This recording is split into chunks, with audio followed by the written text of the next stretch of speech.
Hi! Balik na naman ako sa ating kusina. So magluluto tayo ngayon ng breakfast. So ang ating lulutuin ngayon is corned beef from Philippines. So nung nagbakasyon po ako guys, nagtala po ako dito sa Norway. Ito po ang ating lulutuin ngayon, Argentina corned beef. So nagpainit lang po ako dito ng kawali. At nang mainit na, ilagay po natin ang ating oil. Uy, wala nang oil. So ito po yung atong oil.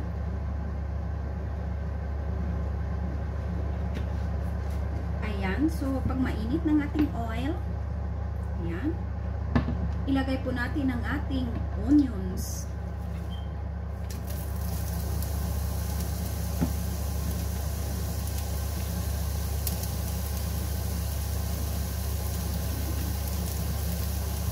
Haluin lang po natin.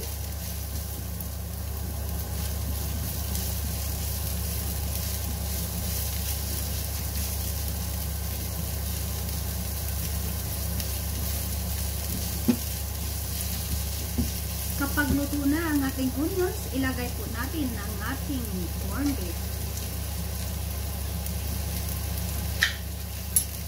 Simpleng ulam at masarap. Pinoy na lasa. Lagay po natin.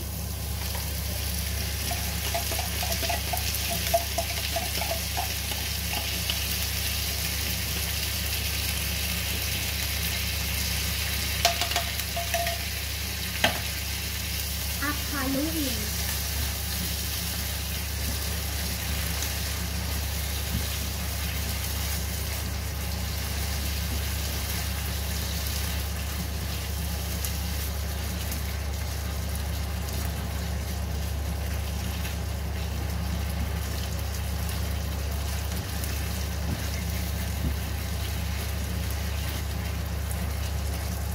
Ayan po ang ating ulam for today, breakfast. So, may 3 itlog ako dito guys. So, ang gagawin po natin is batilinain.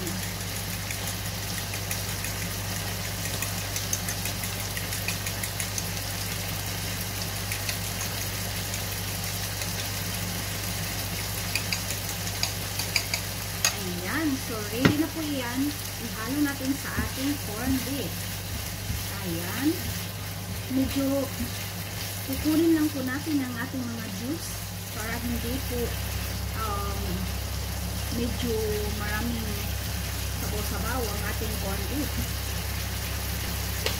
Siyempre, di mawawala ang ating magic. Kuha lang po tayo ng isang ganito. Lagay natin sa ating egg. Ayan, at haluin ulit. At lagyan natin ng asin. Ayan. At haluin. Ngayon, it's time na nga ilagay natin ang ating itlog kasi natutuyo na siya. Ayan. So, ilagay natin ang ating sinutang itlog.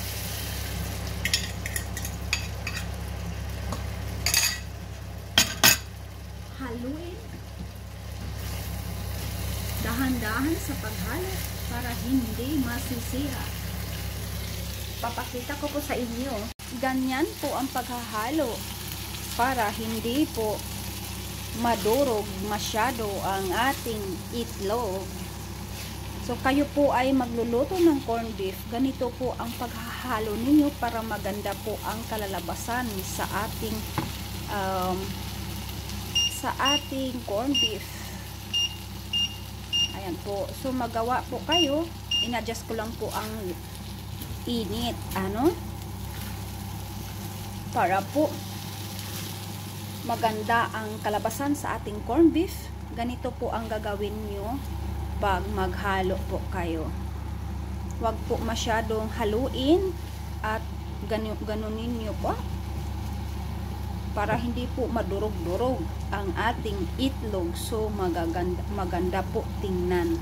Yan maganda po siya tingnan. Makikita nyo talaga ang buo-buo na itlog. And of course, our onions. Ayan.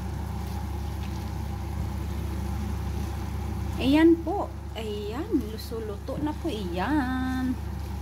Adjust lang po ninyo ang inyong apoy para po hindi po siya ma-overheat.